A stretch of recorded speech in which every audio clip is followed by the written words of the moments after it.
My name is Sarah, and I'm 32 years old. Last Tuesday, I watched my parents hand my younger brother the keys to a nearly $1 million house they'd just bought him outright. 3 days later, they showed up at my door with a lawyer and eviction papers claiming they needed their house back. The modest home I'd been paying the mortgage on for 8 years. When I refused to leave, they smiled and said I'd regret this decision. They had no idea I'd been recording every conversation for months, waiting for this exact moment.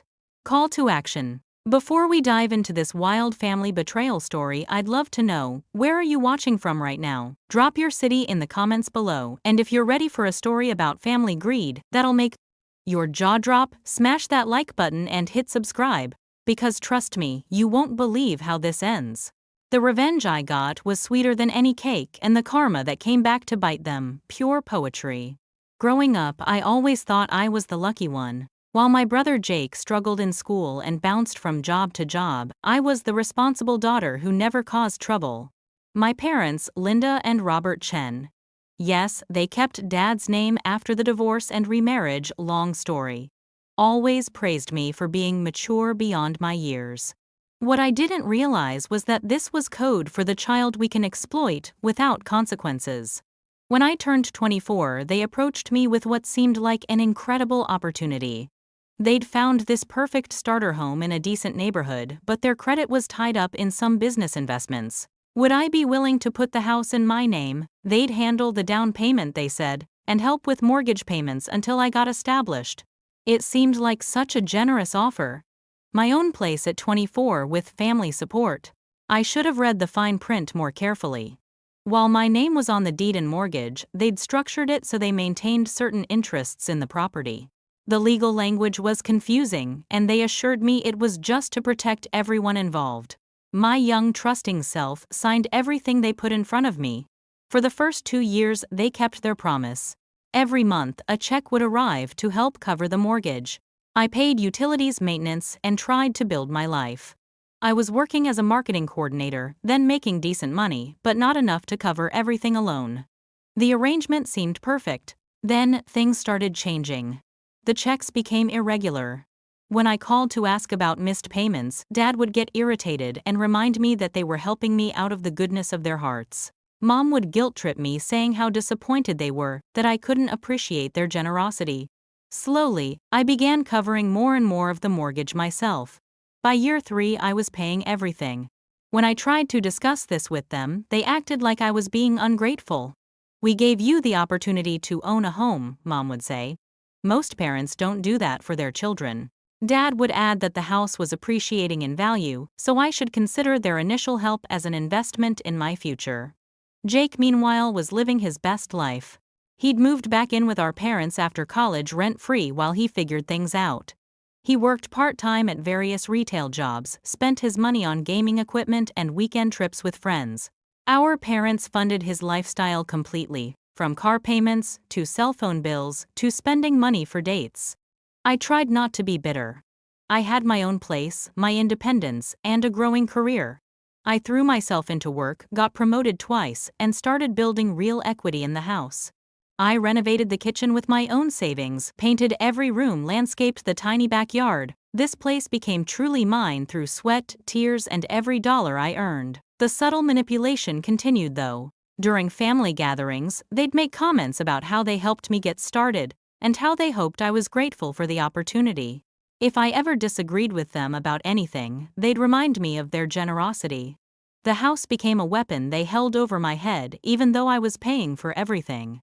Jake graduated with a business degree he barely earned, and immediately expected the same level of support I'd received. But here's where things got interesting, and where I started paying closer attention to their conversations. He didn't want just any starter home. He wanted something impressive, something that would reflect the lifestyle he felt entitled to. I started noticing how differently they treated our situations. When Jake complained about his retail job, they'd comfort him and assure him something better was coming. When I mentioned work stress or financial concerns, they'd remind me that homeownership came with responsibilities. When Jake wanted to travel, they'd fund it. When I couldn't afford a vacation, they'd lecture me about budgeting better. The breaking point came last year, when Jake announced he was ready to settle down. He'd been dating his girlfriend Emma for 6 months and decided he needed a proper place to propose.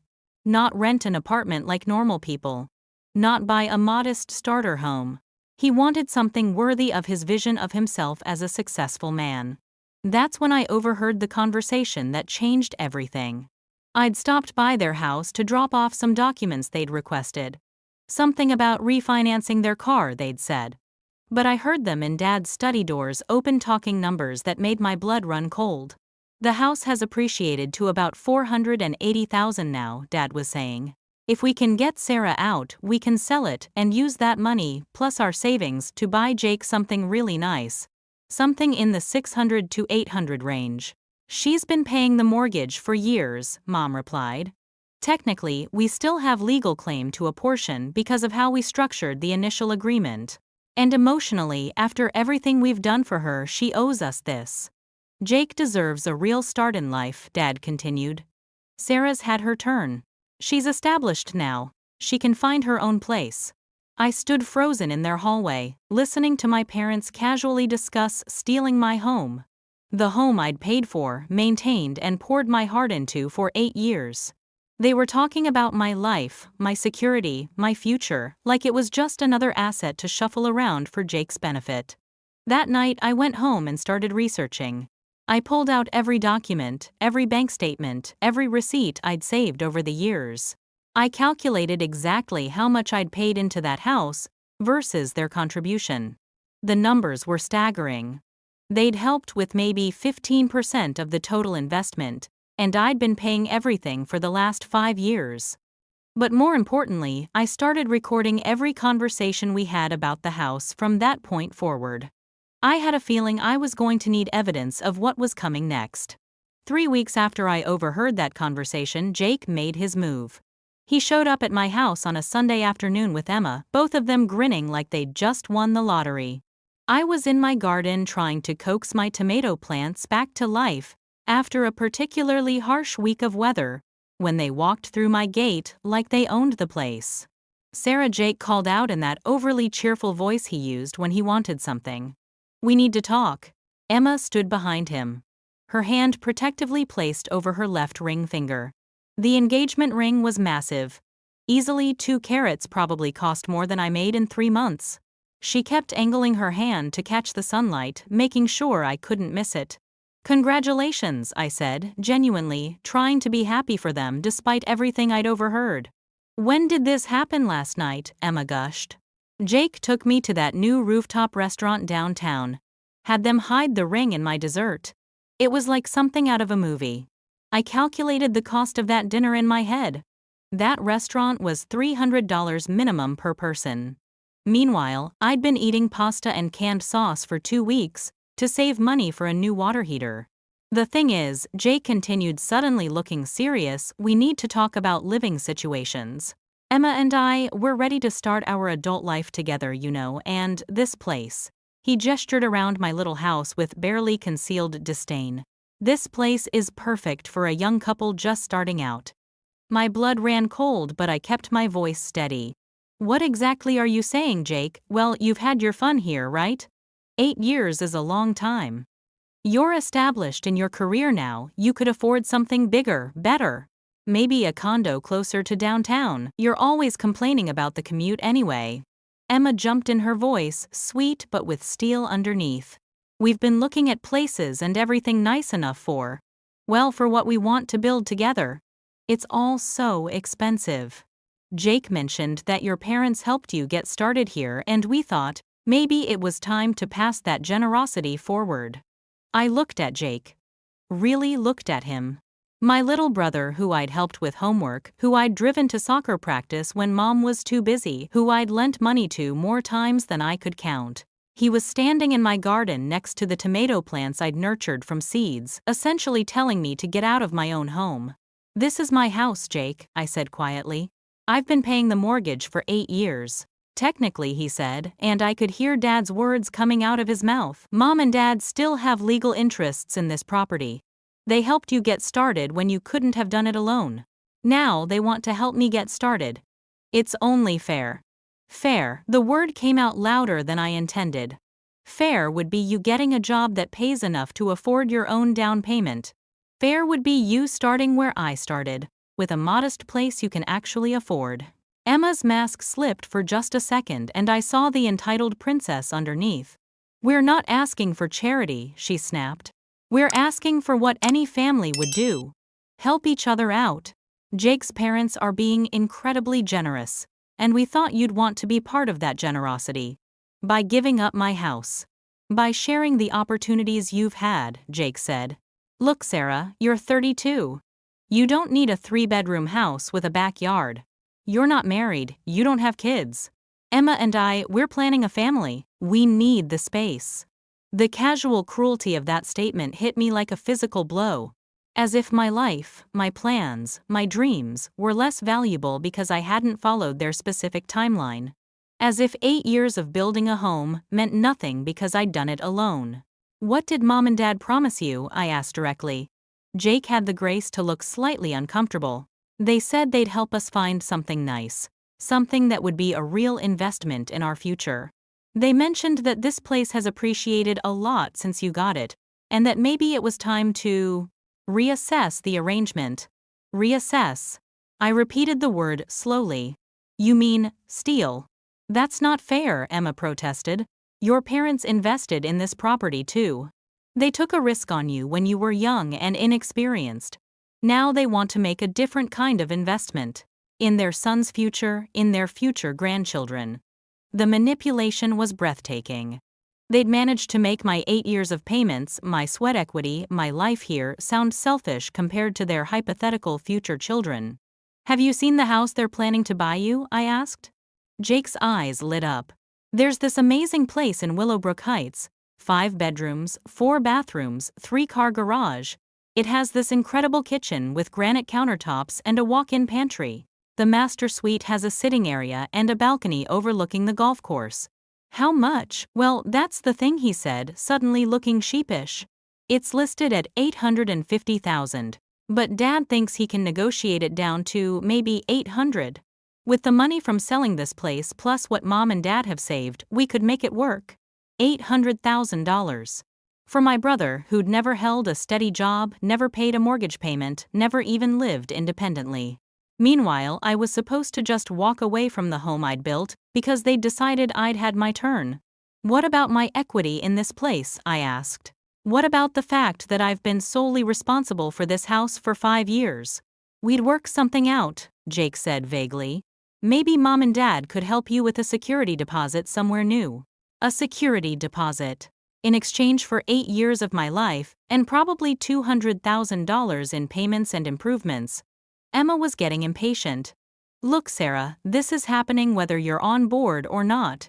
Jake's parents have already talked to their lawyer about the best way to handle the transition. We're just trying to keep this family-friendly. And there it was. The threat delivered with a smile. This wasn't a request or a negotiation. This was a politely worded eviction notice. I looked at both of them standing in my garden planning my displacement with such casual entitlement, and something crystallized inside me. 8 years of being the responsible one, the grateful one, the one who never caused trouble. 8 years of watching Jake get everything handed to him while I worked for every scrap. I need to think about it, I lied. What I really needed was to call my lawyer. The lawyer they brought to my door 3 days later wasn't some family friend doing a favor. Patricia Morrison was a real estate attorney with sharp eyes and sharper suits, the kind who charged $500 an hour just to breathe in your direction. The fact that my parents had hired someone at her level told me everything I needed to know about how serious they were about taking my house. I'd been expecting this visit ever since my conversation with Jake, but seeing them all standing on my front porch, Mom, Dad, Jake, Emma, and their legal muscle, still felt surreal. Like watching a movie about someone else's life falling apart. Sarah, honey. Mom started with that fake sweet voice she used when she was about to do something horrible. We need to have a serious conversation about this house situation. I stepped back and let them into my living room, the same living room where I'd hosted Christmas morning for the past 3 years, when they decided their place was too small for the whole family. The irony wasn't lost on me. Dad took charge immediately, spreading documents across my coffee table like he was conducting a business meeting. We've had Patricia review the original purchase agreement and mortgage documents, he announced. As we suspected, there are some irregularities in the current arrangement that need to be addressed. Patricia opened her briefcase with the efficiency of someone who'd done this dance many times before. Miss Chen, I understand this might come as a shock, but your parents maintain significant legal interests in this property that haven't been properly acknowledged in recent years. She pulled out a thick folder and began laying out papers with practiced precision. When your parents initially facilitated the purchase of this home, they structured the arrangement to protect both their investment and your interests as a young buyer. However, the original agreement included provisions for reassessment of the arrangement after a period of time. I glanced at the documents, recognizing my younger self's signature on page after page of legal text. I'd been too trusting and naive to fully understand. What kind of provisions? Specifically, Patricia continued, your parents retained the right to reclaim their interest in the property if certain conditions were met. One of those conditions was if the property needed to be liquidated to facilitate another family member's housing needs. The audacity was breathtaking. They'd basically built a legal trap into my homeownership from day one, a way to take it back whenever they decided I'd had enough. Jake was trying to look sympathetic, but I could see the excitement in his eyes. Emma sat beside him, that enormous engagement ring catching the afternoon light streaming through the windows I'd hung myself. Now we're not unreasonable people, Dad said in his most patronizing voice. We understand you've made improvements to the property and taken over the mortgage payments. We're prepared to compensate you fairly for your contributions. Patricia slid another document toward me. Your parents are offering to purchase your equity interest in the property for $75,000. That would cover your moving expenses and provide a substantial down payment for your next residence. $75,000. I'd calculated my actual equity at over $250,000, not including the value of improvements I'd made. They were offering me roughly 30 cents on the dollar for my own home. This is generous, Mom added quickly. Most children don't receive anything when parents decide to reorganize family assets. But here's the thing they didn't know. I'd been recording every conversation about this house for months. And I'd spent the last week consulting with my own lawyer, David Kim, who specialized in exactly these kinds of family property disputes. I need time to review this with my attorney, I said calmly. Patricia's smile became razor sharp. Of course. However, I should mention that if this matter isn't resolved amicably, your parents would be forced to pursue other legal remedies. The original purchase agreement contains some complications that might make your position more difficult than you realize. The threat was delivered with professional courtesy, but it was still a threat. Pay us to steal your house, or we'll steal it anyway and you'll get nothing. What kind of complications? I asked. Well, Patricia consulted her notes. There are questions about whether the mortgage was properly transferred to your sole responsibility, whether certain tax implications were handled correctly, whether the insurance policies are properly structured. These technical issues could potentially affect the validity of your current ownership position. I felt the room spinning slightly. They were questioning the very foundation of my homeownership, threatening to unravel 8 years of my life with legal technicalities I couldn't possibly have anticipated as a 24-year-old. Jake finally spoke up. Sarah, nobody wants this to get ugly. We're family. We should be able to work this out without lawyers and courts and all that drama. Emma and I just want to start our life together, he continued. This house would be perfect for us, and you could find something that fits your current lifestyle better. Maybe a nice apartment downtown. You always said you wanted to be closer to work. The manipulation was so smooth, so practiced. Take my house, but frame it as doing me a favor. Emma couldn't stay quiet any longer.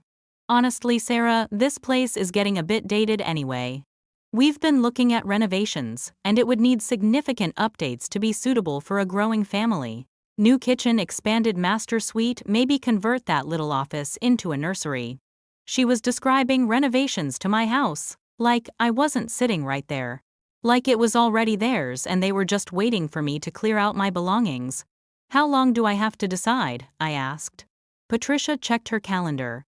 Given the time-sensitive nature of my client's housing needs, I'd recommend we resolve this by the end of next week. Friday would be ideal. 7 days. They were giving me 7 days to surrender my home or face whatever legal warfare they were prepared to unleash. Friday it is, I said. What they didn't know was that I'd been preparing for this exact conversation for weeks. David Kim had reviewed every document, found the loopholes in their threats, and discovered some very interesting irregularities in how they'd structured the original deal. Not irregularities that worked against me, irregularities that worked against them. They also didn't know that I'd been systematically documenting every conversation, every casual comment about the house, every admission about their real motivations. Jake's confession about the Willowbrook Heights property was particularly damning since it proved they'd been planning this takeover for months while lying to my face about their intentions. But the thing they really didn't know, the thing that was going to make this whole power play backfire spectacularly, was what I'd discovered during my deep dive into the family finances. You see, when you're preparing to fight a legal battle over property, you start researching everything. Property records, tax filings, business registrations. And when you dig deep enough into public records, you sometimes find things that people thought they'd hidden forever. Like the fact that Dad's business investment that supposedly tied up their credit, it wasn't a legitimate business investment at all. It was a series of shell companies he'd created to hide assets during his divorce from his first wife, Jake's mother. Assets he was legally required to disclose but never did. And those shell companies, they were still active, still hiding money. Money that should have been part of his divorce settlement. Money that his ex-wife should have received for child support. Money that the IRS might be very interested to learn about. Mom and Dad thought they were cornering me with their lawyer and their threats and their family manipulation. They had no idea I was about to corner them. If you're still with me, I can see why. This family drama is about to get absolutely wild. Have you ever had family members try to manipulate you out of something that was rightfully yours? Drop a comment and let me know, because what happens next is going to make you want to slow clap for the revenge gods. And if you're loving this story of family karma, hit that subscribe button because you definitely don't want to miss how this ends. Trust me, the justice that's coming is chef's kiss, absolutely perfect. The next morning I called in sick to work for the first time in 2 years and drove straight to the county courthouse. If my family wanted to play legal hardball, I was going to make sure I had all the facts. What I discovered in those public records wasn't just ammunition for my housing battle. It was enough to destroy my father's carefully constructed financial facade. David Kim had given me a list of things to research: property transfers, business registrations, tax liens, divorce records. Family disputes like this rarely happen in isolation, he'd warned me. Usually there's a pattern of financial manipulation that goes back years. He was more right than I could have imagined. Dad's business records were a maze of corporate shells and transfers, but the picture that emerged was crystal clear. Robert Chen wasn't just a small-time entrepreneur making smart investments. He was a man who'd been systematically hiding assets for over a decade. The trail started with his divorce from Jake's mother, Linda Morrison, 12 years ago. The court records showed a bitter custody battle where Dad had claimed he was basically broke, unable to pay the child support she was requesting. He'd presented himself as a struggling small business owner whose companies were failing, whose personal assets were minimal. But the business registration records told a different story. Right before the divorce proceedings began, Dad had transferred ownership of his 3 most profitable companies to newly created LLCs, with names like Mountain Vista Holdings and Pacific Resource Management. The addresses listed for these companies were P.O. boxes, and the registered agents were names I didn't recognize, probably lawyers or professional corporate agents. The property records were even more damning. Dad owned 4 rental properties that never appeared in his divorce filings. They were all owned by those same shell companies, generating rental income that never showed up in his personal financial statements. For 12 years he'd been collecting thousands of dollars a month in rent while claiming he couldn't afford child support. But the piece that made my hands shake as I read it was the mortgage fraud. When my parents had helped me buy my house 8 years ago, they hadn't used their own money for the down payment. They'd used a home equity loan against one of those hidden properties, then claimed it as a gift to me on the paperwork. Not only was this potential tax fraud, but it meant the down payment on my house was essentially stolen money. Money that should have been part of Jake's mother's divorce settlement. My phone buzzed with a text from Jake. "Hey sis, have you had a chance to think about mom and dad's offer? Emma's really excited about starting to plan the renovations." Renovations to my house. Using money dad had hidden from his ex-wife.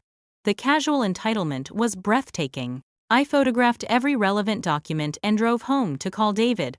When I explained what I'd found, there was a long silence on the other end of the line. "Sarah," he finally said, "this isn't just about your house anymore.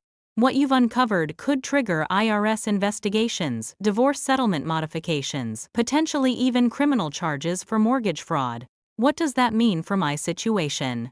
It means we have enough leverage to not just keep your house, but to make sure your family never tries anything like this again."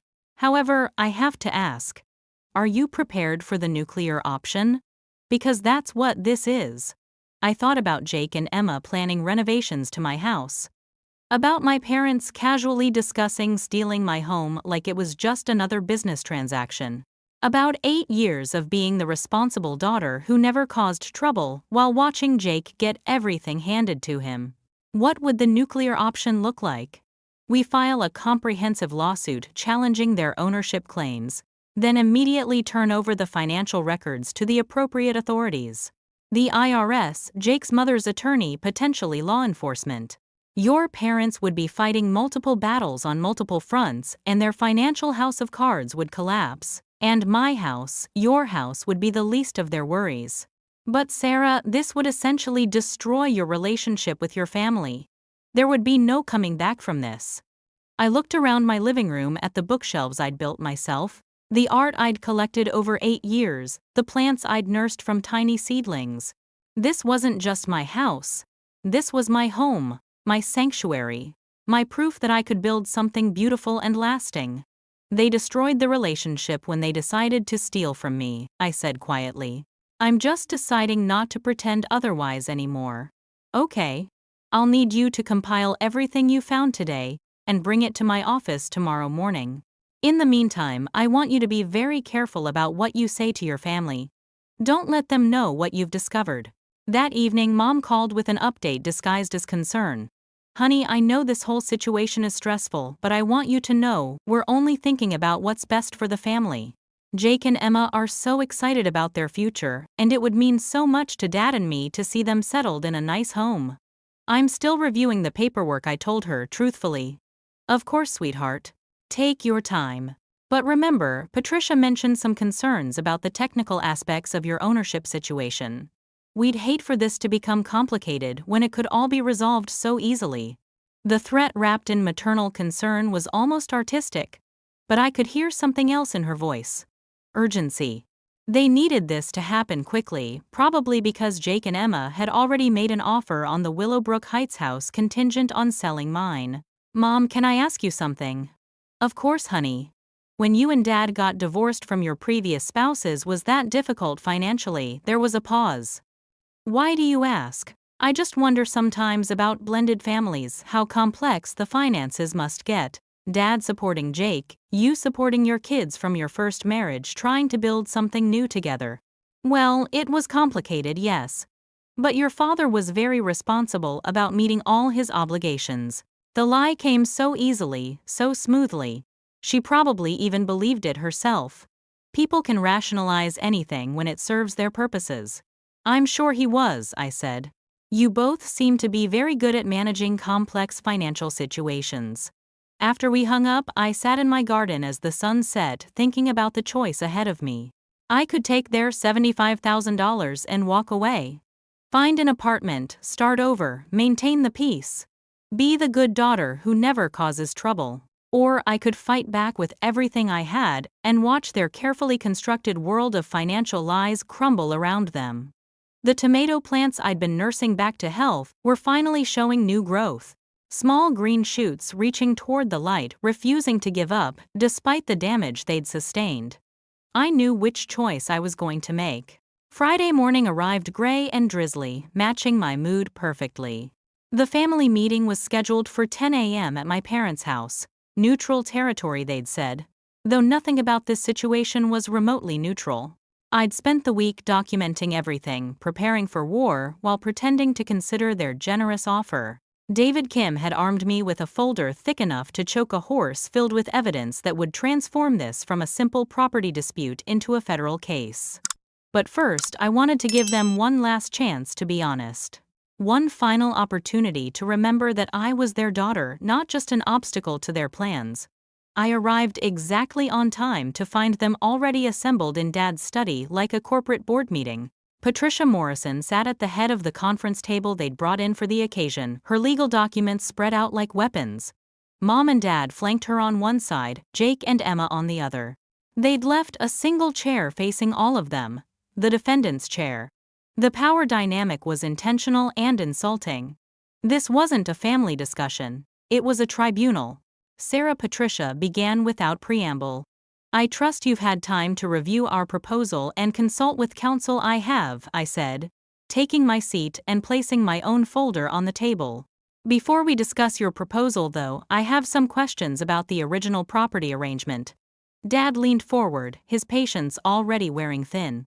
We've been through all this, Sarah. The legal situation is clear.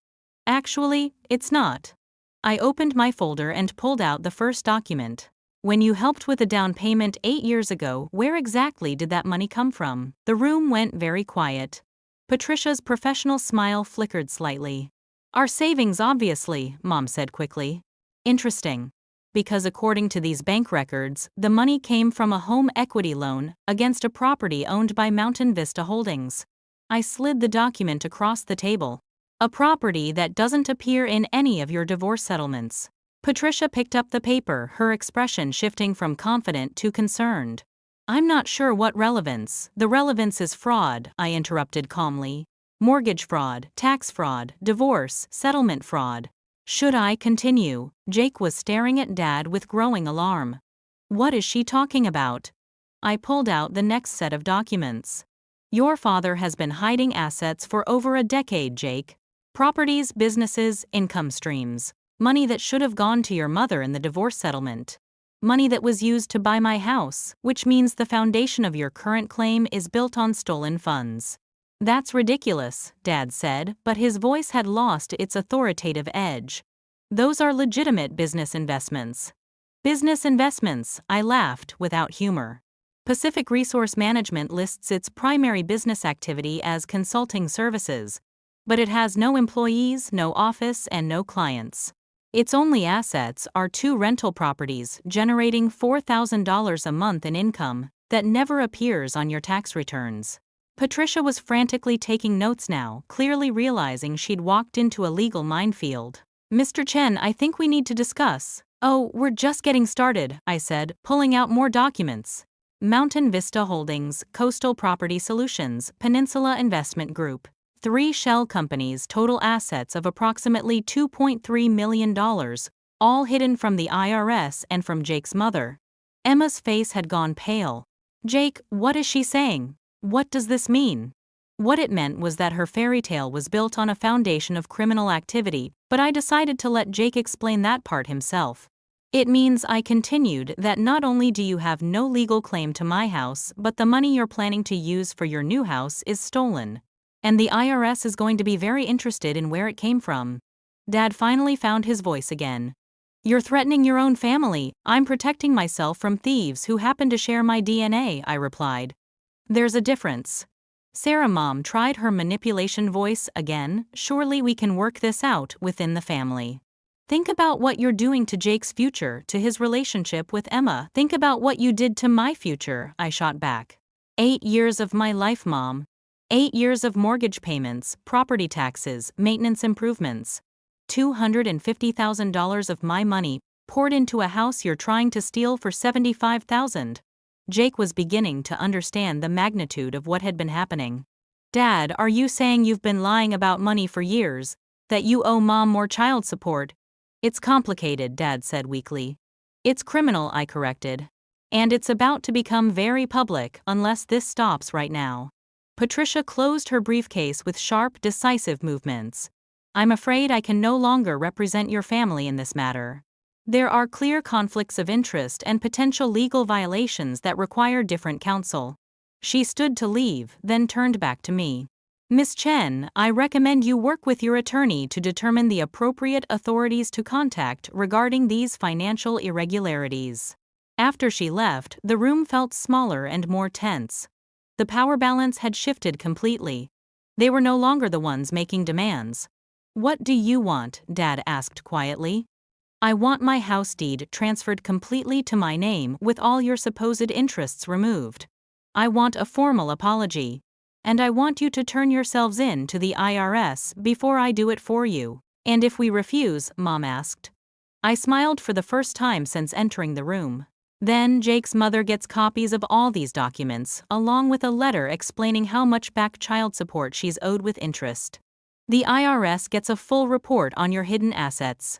And the mortgage company gets documentation of the fraudulent down payment, which will trigger their own investigation. You'd really destroy your family over a house? Jake asked. You'd really steal my house for a bigger one, I replied. I guess we're about to find out which one of us was raised with better values. Emma was quietly crying, probably calculating how many of her wedding plans would survive Dad's legal troubles.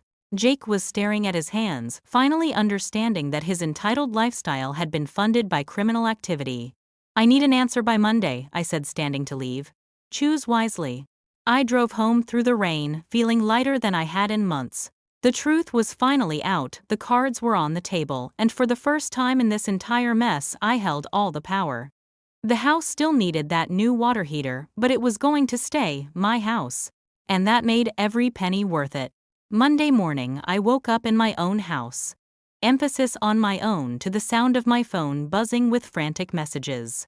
The first was from Jake. Sarah, we need to talk as soon as possible. Things have gotten crazy. The second was from Mom. Please call me before you do anything rash.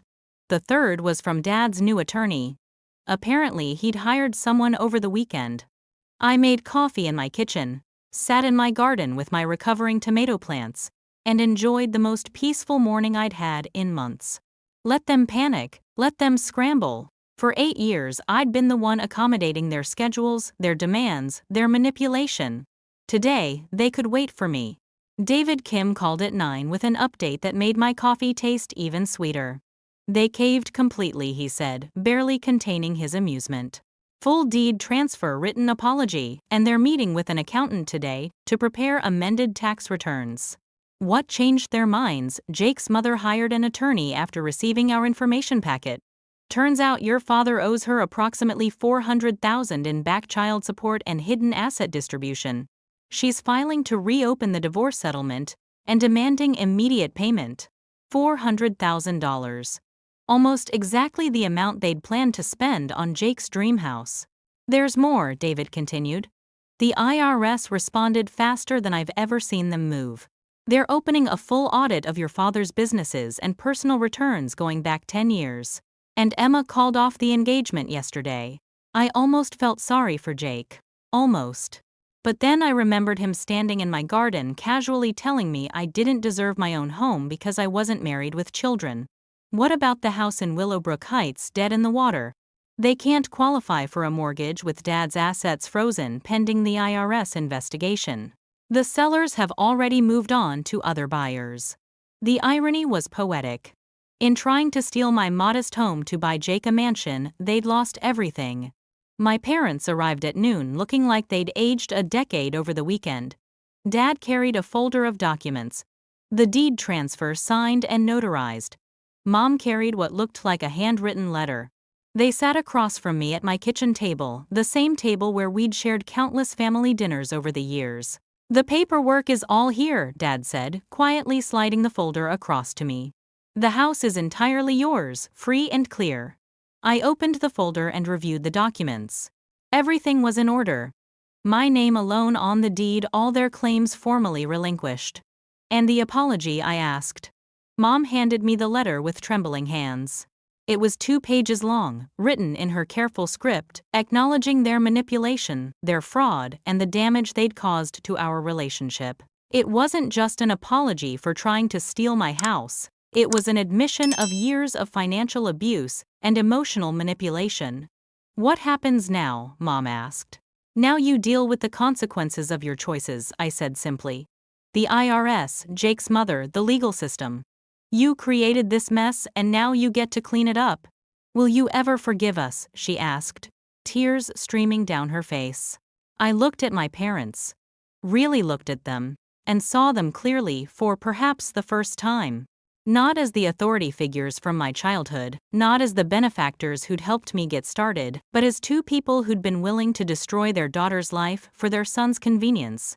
"I don't know," I answered honestly. "That's going to depend on who you choose to be going forward." They left quietly, taking nothing but their shame and their legal problems. Jake called that evening, his voice hollow and defeated. "Sarah, I need you to know, I had no idea about Dad's financial stuff. I thought the money was legitimate." "I believe you," I said, and I did. "Jake was entitled and spoiled, but he wasn't criminal." "What are you going to do now?" "Get a real job, I guess." "Emma's gone. She said she couldn't marry into a family with this kind of drama." "I'm moving back in with Mom and Dad until I can afford my own place." The golden child reduced to living in his childhood bedroom while his parents faced federal investigations. The fall from grace was complete. "Jake," I said softly, "this could be good for you. You've never had to work for anything, never had to prove yourself. Maybe now you'll discover who you actually are when nobody's handing you everything." "Maybe," he said. "I'm sorry, Sarah. For all of it. You didn't deserve any of this." It was the first genuine apology I'd received from any of them. 6 months later, my house is truly mine in every sense. I've renovated the master bathroom, planted a proper vegetable garden, and even got that new water heater. Dad pled guilty to tax evasion and paid nearly $500,000 in back taxes and penalties. Jake's mother received her long overdue settlement and used it to buy herself a beautiful condo in Florida. Jake surprisingly thrived once he was forced to stand on his own feet. He got a job in construction, discovered he was actually good with his hands, and started dating a woman who values work ethic over trust funds.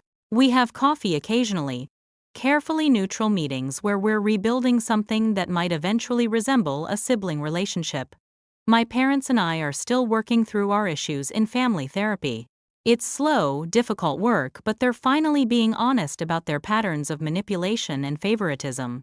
Whether we'll ever have a healthy relationship remains to be seen, but at least now it's based on truth instead of lies. The house that started this whole mess has become my sanctuary. Every mortgage payment I make feels like a small victory. Every improvement I make is a declaration of independence. This isn't just where I live. This is the physical proof that I can stand up for myself, that I won't be manipulated or stolen from, that my life has value exactly as it is. Final call to action. So here's my question for all of you watching. Have you ever had to choose between keeping the peace and standing up for yourself? Have you ever discovered that family members you trusted were manipulating you behind your back? Drop your stories in the comments because, honestly, I've learned I'm not alone in dealing with family drama like this. If this story taught you anything about setting boundaries with toxic family members, smash that like button and subscribe for more real-life drama with happy endings. Share this with anyone who needs to hear that sometimes the people who are supposed to love you unconditionally are the ones you need to protect yourself from most. Thank you all for listening to my family revenge story, and for reminding me that justice really can prevail when you're willing to fight for it. Remember, your home, your peace, your life are worth defending, even if the people threatening them share your DNA. Sometimes the best family is the one you choose, and sometimes the greatest gift you can give yourself is the courage to say enough. Take care of yourselves out there, set those boundaries, and never let anyone convince you that their dreams are more important than your reality. Until next time.